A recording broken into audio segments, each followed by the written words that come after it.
ಕುಂಭದ್ರೋಣ ಮಳೆಗೆ ತತ್ತರಿಸ್ತಾ ಇದೆ ಹಿಮಾಚಲ ಪ್ರದೇಶ. ಮೇಘಸ್ಫೋಟ, ರಣಪ್ರವಾಹ, ಜನಜೀವನ ಸಂಪೂರ್ಣ ಅಸ್ತವ್ಯಸ್ತ.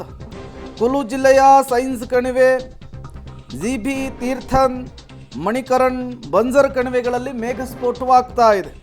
ಪಾರ್ವತಿ ನದಿ ಉಕ್ಕಿ ಹರಿದು ರಣಪ್ರವಾಹವೇ ಸೃಷ್ಟಿಯಾಗ್ತಾ ಇದೆ.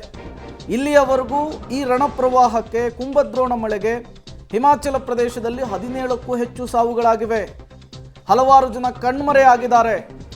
ಏಕಾಏಕಿಯಾಗಿ ಬಂದಂತಹ ನೀರಿಗೆ ಮನೆಗಳಿದ್ದಂತಹ ಪ್ರದೇಶವೇ ನಾಮಾವಶೇಷವಾಗಿ ಹೋಗಿದೆ. ಪರಿಸ್ಥಿತಿ ಹೇಗಿದೆ ಅನ್ನೋದನ್ನು ನೀವು ಗಮನಿಸ್ತಾ ಇದ್ದೀರಿ. ಈ ರಕ್ಕಸ ಅಲೆಗಳ ಗಾತ್ರದಲ್ಲಿ ಅಪ್ಪಳಿಸಿದಂತಹ ನೀರು ಹಿಮಾಚಲ ಪ್ರದೇಶದಲ್ಲಿ ಅಲ್ಲೋಲ ಕಲ್ಲೋಲವನ್ನು ಸೃಷ್ಟಿ ಮಾಡಿಬಿಟ್ಟಿದೆ.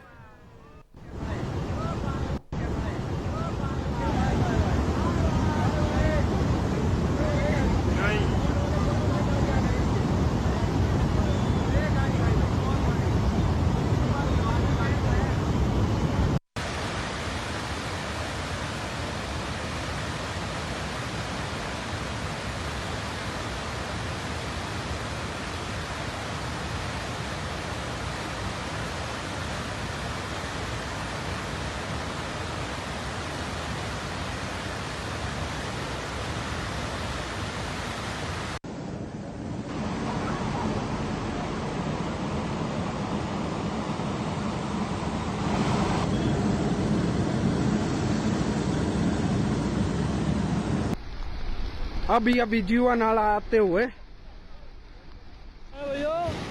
कुछ गाड़ियां फिर पार्किंग में लगी है। बहुत ज्यादा तबाही लाते हुए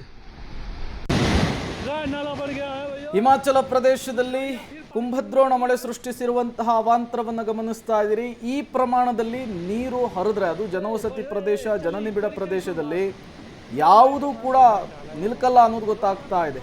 ಹಾಗಾಗಿ 17 ಸಾವು ಸಂಭವಿಸಿರುವಂಥದ್ದು. ನೋಡಿ ಯಾವ ಪ್ರಮಾಣದಲ್ಲಿ ನೀರಲ್ಲಿ ಹರಿತಾ ಇದೆ ಅಂತೇಳಿ.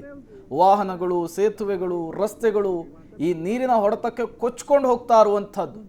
ಪರಿಸ್ಥಿತಿ ಮತ್ತಷ್ಟು ಬಿಗಡಾಯಿಸ್ತಾ ಇದೆ. ಮತ್ತೊಂದು ಕಡೆ ಈಗಾಗಲೇ ರಕ್ಷಣಾ ಕಾರ್ಯಾಚರಣೆ ಕೂಡ ಆರಂಭ ಆಗಿರುವಂಥದ್ದು. ಜನವಸತಿ ಪ್ರದೇಶದಲ್ಲಿಯೇ ಈ ಪ್ರಮಾಣದಲ್ಲಿ ದೊಡ್ಡ ಮಟ್ಟದಲ್ಲಿ ಅವಾಂತರವನ್ನು ಸೃಷ್ಟಿ ಮಾಡಿರುವಂಥದ್ದು ಹಿಮಾಚಲ ಪ್ರದೇಶದಲ್ಲಿ ರಣಮಳೆ.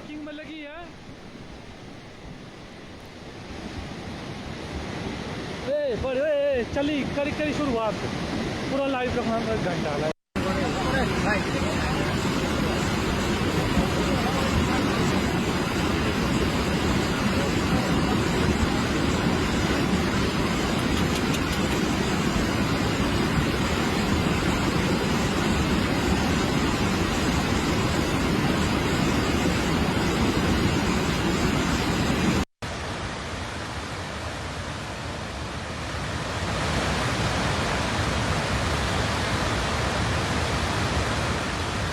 ನಾಡು ಪ್ರದೇಶ ಅಲ್ಲಿ ಅಬ್ಬರವಾಗಿ ಅಬ್ಬರಿಸ್ತಾ ಇರುವಂತಹ ನದಿ ನೀರನ್ನು ನೀವು ಗಮನಿಸ್ತಾ ಇದ್ದೀರಿ. ನೋಡಿ, ವೆಹಿಕಲ್ ಒಂದು ಸಿಕ್ಕಿದೆ, ಯಾವ ರೀತಿಯಲ್ಲಿ ತೇಲ್ಕೊಂತ ಹೋಗ್ತಾ ಇದೆ ಅದನ್ನು ಕೂಡ ಗಮನಿಸ್ತಾ ಇದ್ದೀರಿ.